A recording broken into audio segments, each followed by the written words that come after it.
escola bíblica, relacionamento com Deus, a tríplice confusão. Texto áureo, Eclesiastes 1, 2, vaidade de vaidades, diz o pregador, vaidade de vaidades, tudo é vaidade. Leitura bíblica e M-classe. Eclesiastes 2, 13 a 17. Então, vi que a sabedoria é mais proveitosa do que a estultícia, quanto a luz traz mais proveito do que as trevas. Os olhos do sábio estão na sua cabeça, mas o estulto anda em trevas, contudo, entende que o mesmo lhe sucede a ambos. Pelo que disse eu comigo, como acontece ao estulto, assim me sucede a mim, porque, pois, busquei eu mais a sabedoria? Então, disse a mim mesmo que também isso era vaidade. Pois, tanto do sábio como do estulto, a memória não durará para sempre, pois, passados alguns dias, tudo cai no esquecimento. Morre o sábio, e da mesma sorte, o estulto. Pelo que aborreci a vida, pois me foi penosa a obra que se faz debaixo do sol. Sim, tudo é vaidade e correr atrás do vento. Introdução. Ainda trabalhando no que tínhamos estudado na aula passada, devemos nos aprofundar nessa confusão que existe na nossa relação com Deus e no desvendamento dessa confusão para que não caiamos nas armadilhas da carnalidade. Isso tudo a fim de que tenhamos um conceito preciso acerca de Deus, de nós mesmos e do mundo. O aluno deve sair desta aula como o homem espiritual que Paulo descreve como aquele que discerne bem todas as coisas. Ponto 1. As confusões. No desenvolvimento de um relacionamento com Deus, com um olhar mais crítico e apurado na realidade, o cristão vai perceber que, naturalmente, ele constrói sua ideia de si baseado nas definições que estão fora de si, isto é, no mundo. Essas construções ele também usará para definir Deus e, portanto, ele define Deus baseado em si mesmo e também no mundo que o define. A primeira dessas confusões é a natural confusão, que se faz entre o eu e o mundo. Basicamente, o que nos define são as coisas fora de nós. Nós nos definimos pelo mundo, pelo que temos e pelo que não temos, pelo que queremos e pelo que não queremos. E todas essas coisas são do mundo e pertencem a ele, até o dia em que verdadeiramente nos encontramos com Deus. Nisso percebemos que Deus não é do mundo e agora nossa definição não está no mundo, mas em Deus por meio da pessoa de Jesus Cristo. Outra confusão é aquilo que nós já estudamos, que é o que chamamos de egoteísmo negativo, no qual confundimos Deus com nós mesmos. Nosso querer, nossa vontade, nossas perspectivas e pontos de vista meio que se introduzem na nossa definição acerca de Deus. Às vezes, definimos algo como bom para nós e achamos que só porque definimos que é bom para nós, Deus vai nos conceder por ele ser bom. Ponto 2. O ponto cego do ego. Um homem cheio de si, um sujeito ensimesmado, não poderá ter um relacionamento com Deus. Se você prestar atenção em todas as falas dos grandes homens de Deus, você vai vê-los constantemente deixarem bem claro que, ao se relacionar com Deus, eles perderam a sua importância para si mesmos. João Batista disse, que ele cresça e eu diminua. Paulo, não vivo mais eu, mas Cristo vive em mim. E Jesus, definindo muito bem o que esses homens viveram, disse que, quem quiser vir após si, deveria renunciar a si mesmo. Sendo assim, podemos dizer que Deus é o ponto cego do ego. Isso significa que, para que nós entendamos Deus e tenhamos um relacionamento real com Ele, nós precisaremos nos deslocar dos nossos pontos de vista. Muitas vezes, abandonar a bela vista que temos desse ponto. Ponto 3.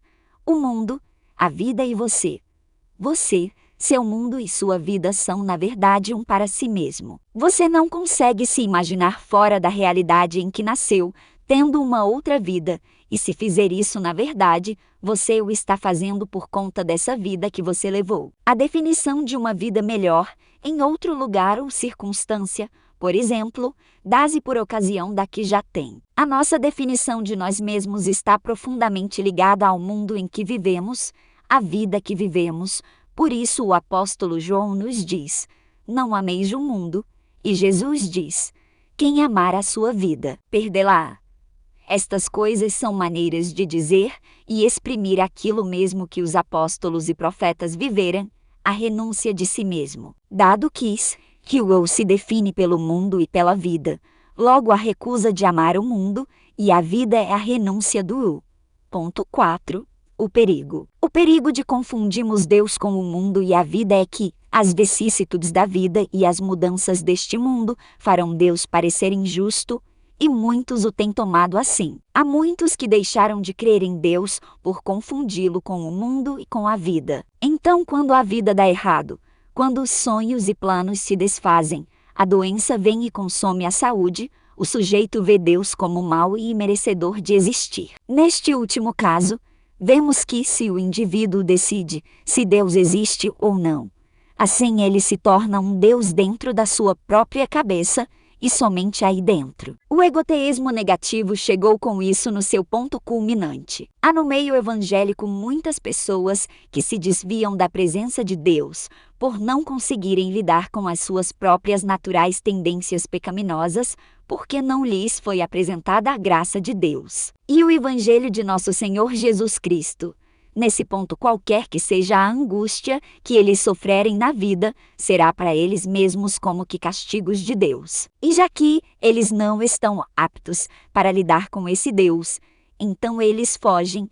Isso se dá porque é muito comum a confusão entre metanoia e paranoia. Se você lida com a experiência diária com Deus e não sofreu a metanoia, isto é, o arrependimento e o abandono do pecado, qualquer má aventura na sua vida lhe parecerá uma cobrança de Deus. Na verdade, você nunca vai saber exatamente se era uma cobrança ou não.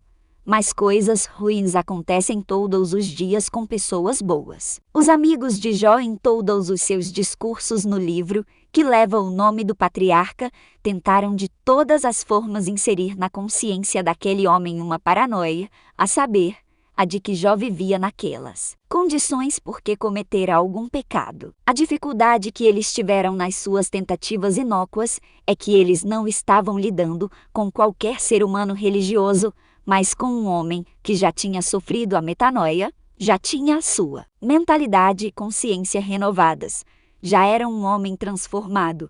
Ponto 5. Correr atrás do vento. O pregador se frustra até mesmo com o seu zelo na busca por sabedoria. Ele diz: como acontece ao tolo, assim me sucede a mim, porque, pois, busquei eu mais a sabedoria? Então, disse a mim mesmo que também isso era vaidade.